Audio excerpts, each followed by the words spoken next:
Soul Garden. Why does every guy cheat on you? Trust me, I know. How come girls always call you their friend? I can tell you. We'll talk about your strengths and we'll talk about emotions. Secrets of Birthdays, now live for purchase. Check out yours at secretsofbirthdays.com.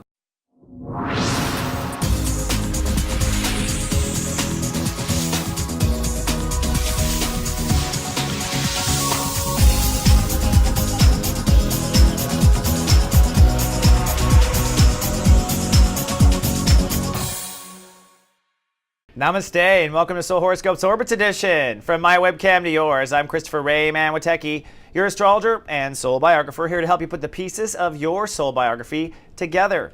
We're trucking through space. The sun now has entered into the Virgo state of awareness, or the IB state of awareness. This is as real as reality gets. It's the five senses. It's your health, and it's the possibility of integrity and transformation. But in this particular week, we move from step 2 to step 8, and we'll be committing to what we want to change. Looking at the moon starts in Aries, then shifts to Taurus for a couple of days, where there'll be a soul pyramid in Earth, then Gemini for 3 days. That's going to be a little insane. And then Cancer at the end of the week, where the moon will cross the grand square that we have going on. The signs most affected by this are Aries, Libra, Taurus, Scorpio, Gemini, Sagittarius, and the Cancer, Capricorn spectrum is affected indeed. Now, looking at Mr. Orbits, man. The moon, which is the fastest moving planet, is going to be what gives us kind of some havoc. It starts in the root chakra, so there might be survival issues, and it goes through manifestation and ends the week in our solar plexus, so giving us stomach aches. The sun and Mercury are focusing around the heart chakra. Mercury will pass the sun this week, which means thoughts of the future can either make or break our hearts. Looking at the planets, we've got some, major trines going on. This soul pyramid in water, the grand trine of water, continuing forward between Jupiter, Black Lilith, Neptune, and Saturn in Scorpio. Saturn in Scorpio, probably the most difficult part of that, having to be responsible with personal emotional boundaries. No more time left. Now, this soul pyramid in Earth, which begins with the moon in Taurus, trines up to Pluto and over to Sun Mercury in Virgo. This means that as soon as you update your emotional life, you'll see your actual physical life start to change immediately. But not change too much. That's because we're in an all stop down with the grand square or grand cross, however you want to look at it, which is technically triggered by Venus in Libra. Venus in Libra is pushing for justice to be served here on the planet, and that's struggling against ego. So it's ego versus justice, kind of a classic battle on Earth.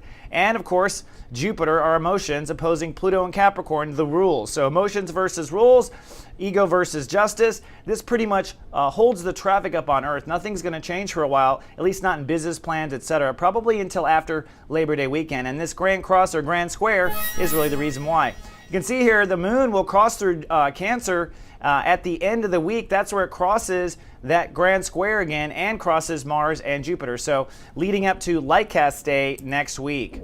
But before we talk about Lightcast Day and next week, let's talk about this week. Let's take the Ascension elevator up and get a full 360 view of you. Folks, this is your captain speaking. We realize you have a choice in the astrologers you choose to fly with, and we'd just like to thank you for flying with Christopher Witecki. Hello, Soul Healers, and welcome now to 33,000 feet for a bird's eye view of you. Well, it's your birthday. We moved into chapter 1 of Sun in Virgo. It's time to celebrate your birthday period. And the beginning of birthday period is really about action and ego. In fact, our ego is what we work on during our birthday. And the ego is a part of you that takes action and does things. It gets you to get the courage to walk across the bar and say hello to someone or to speak up for yourself. Sometimes it's a part of us that's taking it out on others. Sometimes it's a part of us that needs to speak up for ourselves. So you'll be working on removing what's in the way of your ego this week. Also, Saturn in Scorpio saying you must be nice to yourself with your thoughts and speak nicely to yourself now, Virgo. And this is a once every 30-year change. And Uranus in Aries says it's time to really innovate your trust in yourself. So a lot of heebie-jeebie stuff, trusting yourself, getting strong with your ego, etc. So as we start off in chapter 1 this week of Sun in Virgo, you're working on ego, the very bottom part of this, where you defend yourself or don't defend yourself. I call this the dumbass, the dumbest part of ourself. It's the part of us that goes out there and makes an ass out of ourselves at times. So we're going to get rid of those parts of our personality that don't serve us, or those defense mechanisms, or stop fighting those particular fights, ending wars with particular people, that sort of thing. And of course, it's ending wars with yourself. Now, moving on to the sun. The sun will move from step 2 to step 8 this week. That means you'll be going from emotional to being very decisive by the following Sunday on what in your personality needs to go. And as you can see by the ghosted planets, Mercury will take the lead of the sun by the end of the week, which means thoughts move from the present to the future. We'll be very future-oriented next week, particularly in your birthday period, right? You're always thinking about the future, what's coming up. Now, Jupiter is still wreaking havoc in Cancer. It is actually saying it's time to expand your social role. You're going to uncharted territory as far as your reputation in the world or your friendships. And Black Lilith at 8 degrees says it's time to cut away from the old social life and the past. Now, looking at last week, speaking of the past, that full moon in Aquarius was the hard part, I do believe.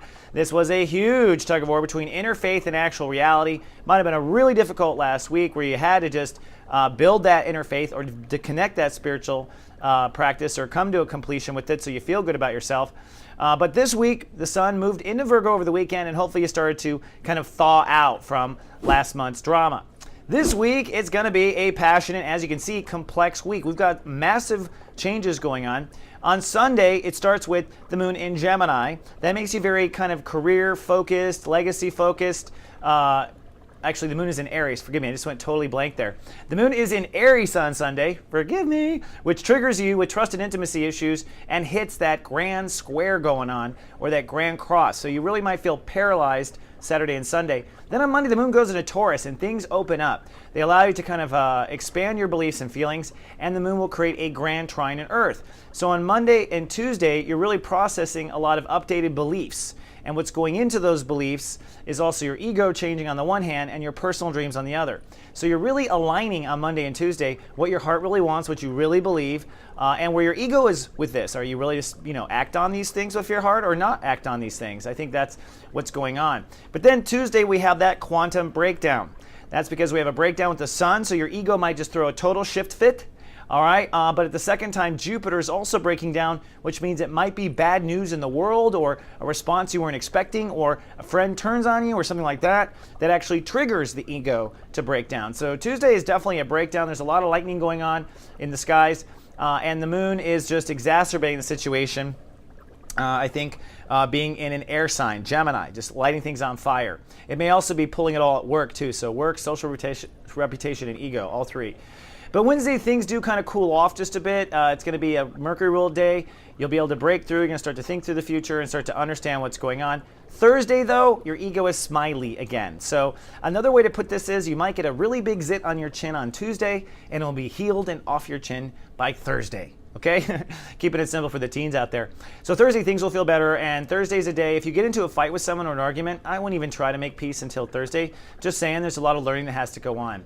Then on Friday's a two-part day, and unfortunately, it's going to be a bit emotional. It's the second part of that day. The moon is in Gemini, still kind of lingering there at the end. That is career. And then by the end of the week, the moon then shifts into Cancer, pulling all this emotion on Friday with where your social life is and triggering that grand square again. So this is kind of a paralysis between your emotions and what your inner child wants. And then the Aries Libra is also, which is personal trust with where your manifestation is. So money, trust, inner child, social reputation, that's the paralysis on Friday going into Saturday. But on Saturn Day, the stop sign means it's time to stop, look at your life, and make some decisions. In your case, what ego issues are going to go? What actions will you no longer take anymore? Where will you no longer fight? What fights are you officially giving up on? And recognize the ego never wants to give up on a fight, ever. It's designed not to. It's a part of you that saves your life if you're caught in an emergency. And so it doesn't let go until you tell the dog, your little doggy, let go, quit biting that. We're not going to fight that anymore. And I think this is what Saturday is about. It's like, we're not going to fight that because we're going to save our energy for a different fight or something that means more to ourselves. So it's kind of a humble day, I guess. Eating a little crow, so to speak, but there's an excitement also because the future is coming. Now, coming back down to earth, if you need some help, Virgo, and jumping into your heart, I've got a seminar. It's 90 minutes. It happens on a Saturday or a Sunday. There's lots of dates available. We're in 90 minutes. I'll help you step into your heart. It's me on webcam with 9 other students on webcam, 9 others, and we just get really sweet and jump into our heart and figure out what's blocking us. Now, I also have a longer class called Lightcast Bootcamp. We're in 7 weeks. You can step into your magic. Details are on soulmart.me for that. Those are on Sundays in the last 90 minutes, and 80% of my class says they are manifested by the end. But if you don't have that kind of time, how about Jumpstart Light Casting? This is a quick 90-minute video where in 90 minutes I show the secret 12 steps to manifestation, and this is easy because you can watch it on your iPhone or whatever. All these keep your horoscopes free, and they make great little birthday presents for yourself, and they're available at soulmart.me. All right, namaste, my soul healers and Virgo risings. Have a happy, happy birthday. Don't take it too personally this week with getting rid of the old stuff, and I'll see you in 7 days with more. Until then, live, love, be.